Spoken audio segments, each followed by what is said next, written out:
हाय, मी स्नेहा आणि पुन्हा एकदा तुमचं खूप खूप मनापासून स्वागत करत आहे एका नवीन रेसिपी व्लॉगमध्ये.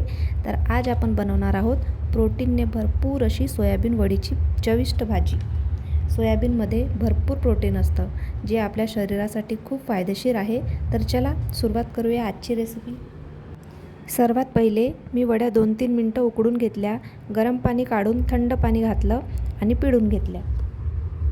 आता मी हे एका पॅनमध्ये थोड्याशा तेलात फ्राय करून घेते. असं केल्याने अजून टेस्टी भाजी लागते. यामध्ये मीठ आणि थोडे थोडे मसाले घातले.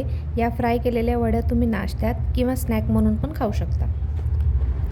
एका बाजूला मी मिक्सरच्या पॉटमध्ये कांदा, टोमॅटो, अद्रक, लसूण, थोडंसं कोथिंबीर घालून डायरेक्ट याची पेस्ट करून घेते. काही भाजायची वगैरे गरज नाही. आता फोडणी करते.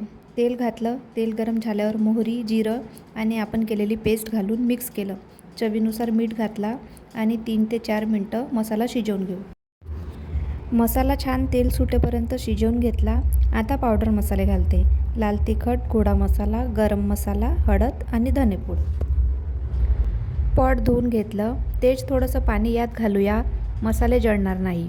अजून एकदा तेल सुटेपर्यंत शिजवून घेतलं आणि फ्राय केलेल्या वड्या घातल्या, मिक्स केल्या आणि 3-4 मिनटं मसाल्यात शिजवून घेतल्या. आता यात पाणी घालते. 1 ते 1.5 ग्लास पाणी घातलं. छान उकळी येईपर्यंत शिजवून घेतलं. रस्सा थोडा पातळ आहे, अजून 3-4 मिनटं शिजवते. हे बघा, रस्सा मस्त घट्ट झालेला आहे. थंड झाल्यावर अजून घट्ट होतो, म्हणून मी आता गॅस बंद केला आणि कोथिंबीर घातला. तर कशी वाटली रेसिपी मला कमेंटमध्ये सांगा. व्हिडिओ आवडला असेल तर लाईक करा आणि चॅनलला नक्की सबस्क्राईब करा. भेटूया पुढच्या व्लॉगमध्ये. थँक्यू. हा हा हा हा, मस्त गरम गरम वाफाळता भात आणि सोयाबीनची रस्सा भाजी. क्या बात है, एकच नंबर.